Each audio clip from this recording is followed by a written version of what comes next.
The War of Art by Steven Pressfield. Picture this, an 18-year-old kid in Vienna with a sketch pad and a dream. He wants to paint. He applies to the Academy of Fine Arts, then the School of Architecture. Both reject him, and you know what he does? He gives up, just walks away. That kid was Adolf Hitler. Now here's where it gets really interesting. This is the same guy who would later orchestrate a world war, who had the terrifying charisma and iron will to reshape a nation and lead millions into darkness. But put him in front of a blank canvas, absolutely paralyzed. Steven Pressfield, the author we're diving into today, makes this wild observation. It was actually easier for Hitler to start World War II than to face his own art. Let that sink in for a second. What kind of force inside us is that powerful?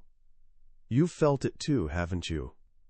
That invisible wall that slams down the moment you decide to finally write your book, launch that business, or get serious about your health. It's why that treadmill you bought with such enthusiasm is now a very expensive coat rack.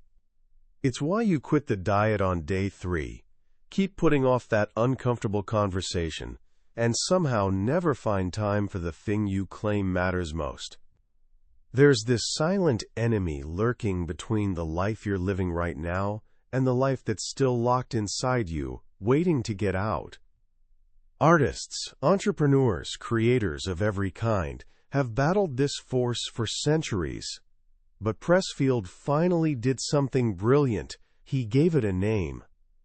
Resistance. This book is a modern classic, a secret weapon passed between creators like contraband. Fair warning, though, this isn't some gentle self-help guide with soothing affirmations. This is a battle manual. A field guide to the enemy living in your own head, complete with a battle plan for defeating it. Here's my promise. By the end of our time together, you'll not only understand what's been holding you back, you'll have a clear strategy to fight it. You'll discover the crucial mindset shift that separates amateurs from professionals. And I'm not talking about who gets paid. I'm talking about who actually gets things done. So if you've ever felt that pull towards something bigger, something that whispers, this is what you're meant to do, but something always gets in the way, stay with me. Because today, we're going to war. Part 1. Meeting the enemy. So what exactly is this thing called resistance? Imagine you're living 2 lives simultaneously. The first is your actual life, the job, the routine, the comfortable habits. The second is your unlived life, the one where you write the novel, build the company, create the art, become the person you know you're capable of being. Standing between these 2 lives, like a bouncer at an exclusive club, is resistance. Pressfield calls it the most toxic force on the planet. More destructive than poverty, more insidious than disease. Because when you surrender to resistance, you're literally deforming your own spirit. You're becoming less than you were meant to be. But here's the thing. To beat this enemy, you need to understand how it operates. First off, resistance is completely invisible. You can't see it, touch it, or hear it. But man, can you feel it. It's that sudden heaviness when you sit down to work on your big project. That magnetic pull toward checking your phone, reorganizing your desk, or suddenly deciding the garage really needs cleaning right now. Second, and this is the hard part, resistance is internal. It comes from inside you. Yeah, I know it feels like it's your spouse's fault, or your boss's fault, or because you don't have enough time. But those are just convenient excuses. Resistance generates itself from within. The enemy is you. Third, resistance is sneaky as hell. It's a master shapeshifter. 1 minute it's playing lawyer, presenting perfectly logical reasons why tomorrow would be a much better day to start. The next minute it's playing drill sergeant, screaming at you about how you're going to fail and embarrass yourself. Resistance will tell you absolutely anything to keep you from doing your work. But here's something fascinating. Resistance is actually like a compass. It always points toward your true north. The more important something is to your growth, to your soul's evolution, the more resistance you'll feel toward it. Think about that. Your fear isn't a stop sign, it's a roadmap. Resistance doesn't waste energy on trivial stuff. Planning to quit your humanitarian work to become a telemarketer? Resistance yawns and waves you through. But thinking about leaving your soul-crushing corporate job to write your screenplay? Resistance will be waiting for you every single morning with a full arsenal. You can actually use this. Whatever terrifies you most, that's exactly what you need to do. Resistance wears a lot of masks. Its favorite costume? Procrastination. We never say, "I'm never going to write my symphony." We say, "I'm totally going to write my symphony, just not today." And that "not today" can stretch into decades, into a whole lifetime of putting off your real life. Another disguise is drama. Creating chaos in your life gets you attention without requiring any real work. People who lurch from crisis to crisis, always caught up in some soap opera, are often just running from their actual calling. It's more exciting than doing the quiet, hard work of finishing that dissertation. Resistance also loves to hide in criticism. When you catch yourself constantly judging others, especially people who are chasing their dreams, you're probably looking at your own resistance in the mirror. People who are actually doing their work almost never criticize. They encourage. And then there's fear. Resistance runs on fear like a car runs on gasoline. Fear of failure, sure, but also fear of success. Fear that you might actually be as talented as that little voice inside whispers you are. Fear that if you step into your power, you'll have to leave behind the comfortable, safe person you've been pretending to be. Here's one of resistance's cleverest tricks: disguising itself as something positive, like healing or preparation. How many times have you told yourself, "I'll start my project once I'm in a better headspace," or "I need to work through my issues first"?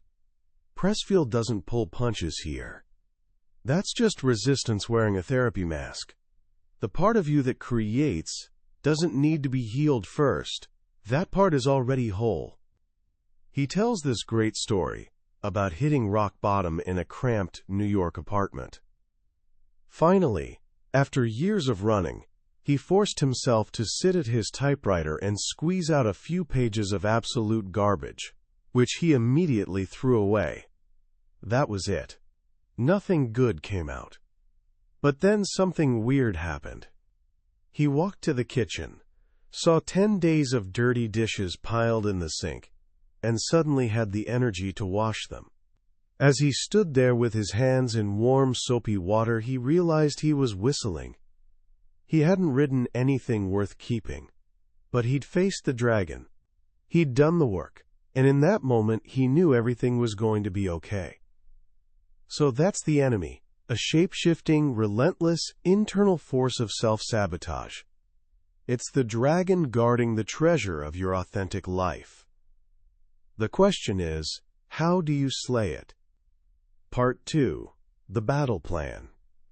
If resistance is the enemy, what's the weapon? Pressfield's answer is beautifully simple: turn pro.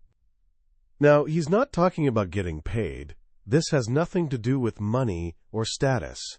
It's an attitude, a commitment, a way of showing up. It's deciding to take your calling seriously, to treat it not as a hobby you dabble in when inspired, but as your actual work. The moment an artist turns pro, Pressfield says, is as significant as the birth of their first child. His own life is divided into 2 parts, before turning pro and after. So what separates an amateur from a professional? The amateur does it for fun. The pro plays for keeps. The amateur is a weekend warrior. The pro shows up 7 days a week. The amateur waits for inspiration to strike. The pro knows that inspiration strikes every morning at 9 o'clock sharp. That last one comes from Somerset Maugham, the writer. Someone asked if he only wrote when inspired, and he said, "I write only when inspiration strikes. Fortunately, it strikes every morning at 9 o'clock sharp." That's a professional talking. The pro knows the muse rewards people who show up. Build the routine, and she'll come. Here's the thing. You're already a pro in one area of your life. Your job. Think about it. You show up every day, whether you feel like it or not. You stay on the clock even when you'd rather be anywhere else. You don't go home at 10:30 because you're not feeling it. The stakes are real. It's about survival, paying bills, feeding your family. And crucially, you don't over-identify with it. You might take pride in your work, but you know you aren't your job. Now look at how amateurs approach their creative work.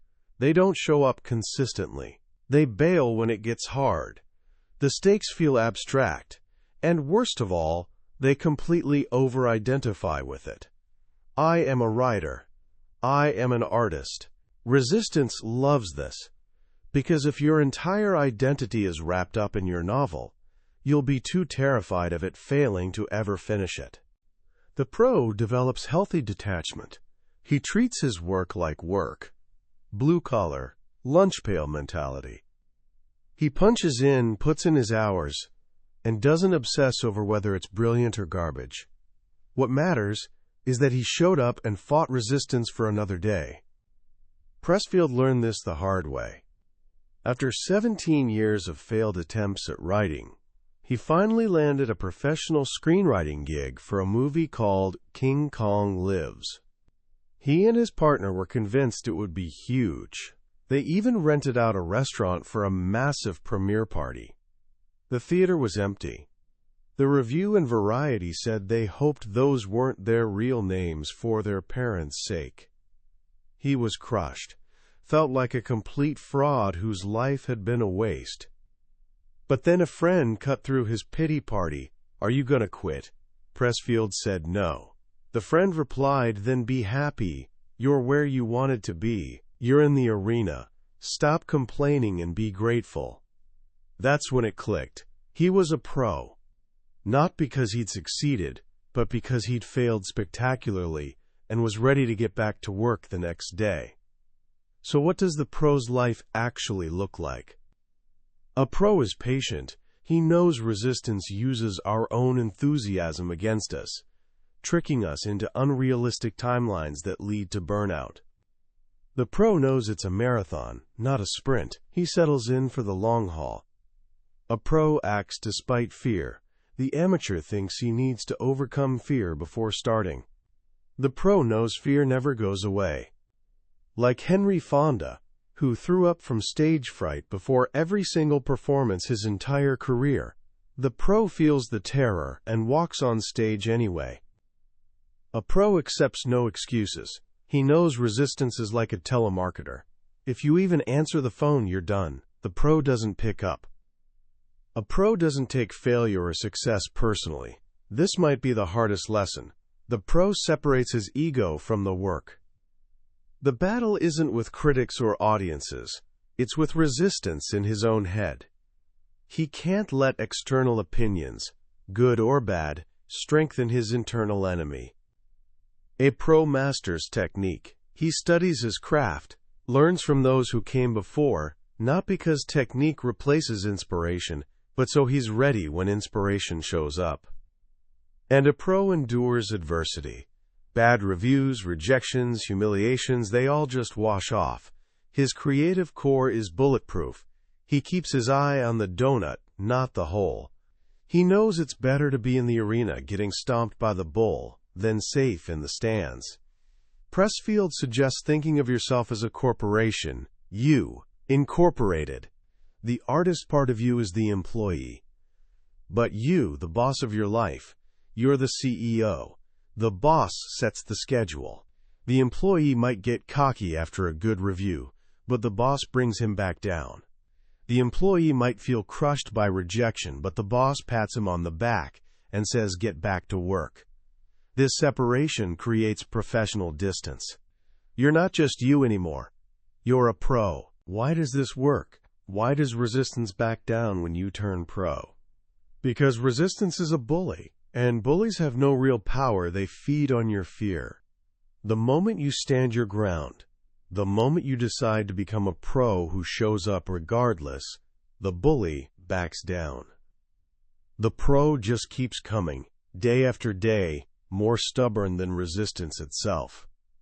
Turning pro isn't something that happens to you. It's a decision, an act of will. You simply decide to view yourself as a professional, and you do it. But what happens next? When you win the daily battle, what do you actually win? This brings us to the most profound part of the book. Part 3, the reward. When you commit to being a professional, when you sit down every day and do the work, something mysterious happens. Heaven comes to your aid. Unseen forces rally to your cause. Just as there's a destructive force working against you, there's an equal and opposite creative force working for you. Call it the muse. Call it inspiration. Call it your unconscious mind tapping into something bigger. The name doesn't matter.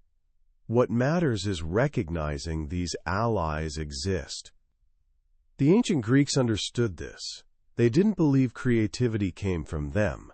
They believed it was breathed into them by the muses, the 9 daughters of Zeus.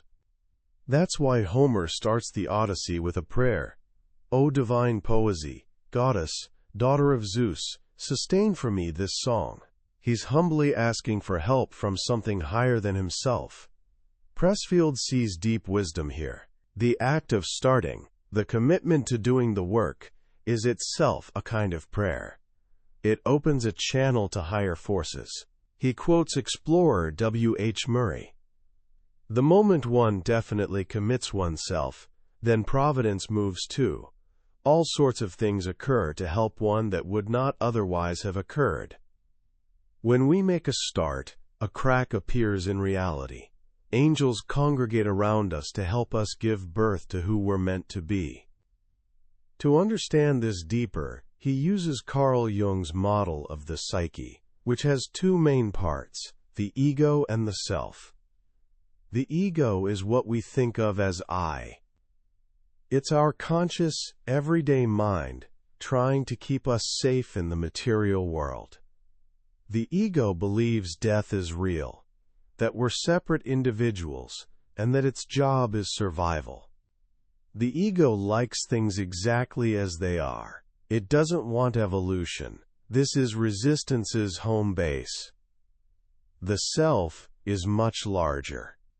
It includes the ego, but also encompasses the vast territory of the unconscious, the realm of the soul.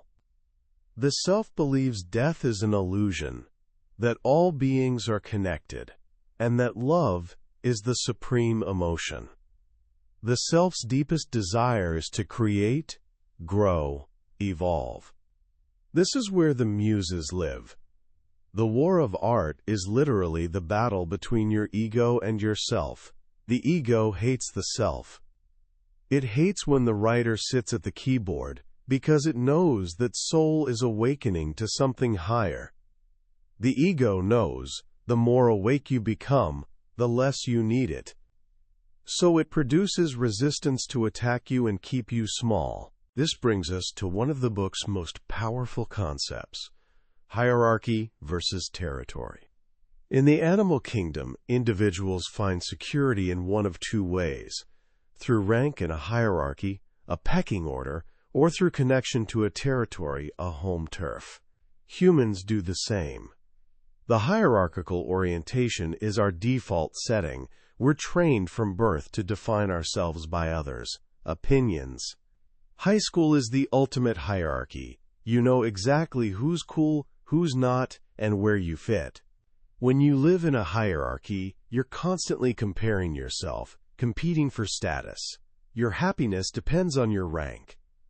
For an artist, this is fatal. If you look to others for validation, you become what Pressfield calls a hack. A hack doesn't ask what's in his own heart. He asks what the market wants.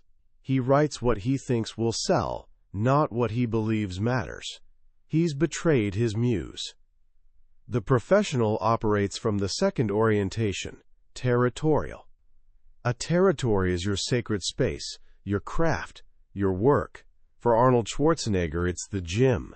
For Stevie Wonder, it's the piano. When you sit down to do your work, you're on your territory. A territory has unique qualities. First, it sustains you. It nourishes you. The swimmer who finishes her laps feels 100 times better than the tired person who dove in. Second, it gives back exactly what you put in. It's a closed loop. Third, a territory can only be claimed through work, and only claimed alone. Here's the ultimate test. If you were the last person on Earth, would you still do it? If there was no one to impress, no applause, no sales, would you still show up? Arnold would still hit the gym. The sustenance comes from the act itself, not the impression it makes. When we work from this territorial space, we're not climbing a ladder. We're connecting with ourself, with our soul. We align with mysterious forces that want to bring new life into the world through us. The artist, like a mother, doesn't create the new life. She's the vehicle that bears it. She's a servant of the mystery. This is the ultimate reward for fighting the war of art, not fame or money, though those might come. The reward is connection to this higher realm, the profound satisfaction of becoming the vessel through which something new enters the world. Our job in this lifetime, Pressfield concludes, isn't to shape ourselves into some ideal we imagine we should be. It's to find out who we already are and become it. We're all born with a specific destiny, a unique genius that's ours alone. The war of art is the battle to realize that destiny. And if you don't fight, if you let resistance win, you don't just hurt yourself, you hurt everyone. Your children, the planet. You cheat the world of the contribution only you could make. Creative work isn't selfish, it's a gift. So do it or don't. But know the angels are watching, and they want you to win. There are thousands of books on productivity, creativity, and habits. Many are fantastic. But the war of art hits different. It's less a book and more a punch in the gut. What Pressfield does brilliantly is give a name to something we all feel but can never quite articulate. That vague self-sabotage, that invisible force pulling you back whenever you try to leap forward. By calling it resistance and making it tangible, he transforms it from a personal failing into an external enemy. And that changes everything. You can't fight a feeling, but you can fight an enemy. By personifying this force, he gives us permission to see our creative struggle not as a character flaw but as a noble battle. You're not lazy or undisciplined. You're at war with a cunning adversary. This reframing is incredibly empowering. The second reason this book has lasting impact is the idea of turning pro. It cuts through all the noise about finding your passion and waiting for inspiration. The professional doesn't wait. The professional works. The idea that you can simply decide to be a pro is revolutionary. It's not something you earn through success. It's a mindset you adopt through commitment. You stop treating your dream like a lottery ticket and start treating it like a job. A sacred job, but a job. You show up. You put in the hours. You fight. So how can you apply this today? Here are some simple, practical actions. First, identify your primary resistance. What's the single most important thing you feel called to do that you're actively avoiding? A creative project, a business idea, a difficult conversation, a health commitment. Name it, write it down. That's your battlefield. The fear you feel around it isn't a warning to retreat. It's a compass pointing exactly where you need to go. Second, define your territory. What's the work itself, separate from any outcome? The feeling of your fingers on the keyboard, the smell of paint, the burn in your muscles, the quiet focus of meditation? That's your sanctuary. Your only goal is to spend time there. Third, and most important, be a pro, just for today. Don't think about finishing the novel or building the million-dollar company. Just show up. Set a timer for 1 hour or even 15 minutes. Sit down and do the work. That's it. That's the entire secret. When time's up, you can walk away. You've won the battle for today. You get to fight again tomorrow. The war of art is a lifelong campaign, fought one day at a time. There's no final victory, only the daily commitment to show up and face the dragon. But in that daily struggle, you'll find a satisfaction and sense of purpose that no amount of comfort or distraction can provide. You'll connect with the best part of yourself, and you'll bring something into the world that only you can. Give us what you've got. The world is waiting.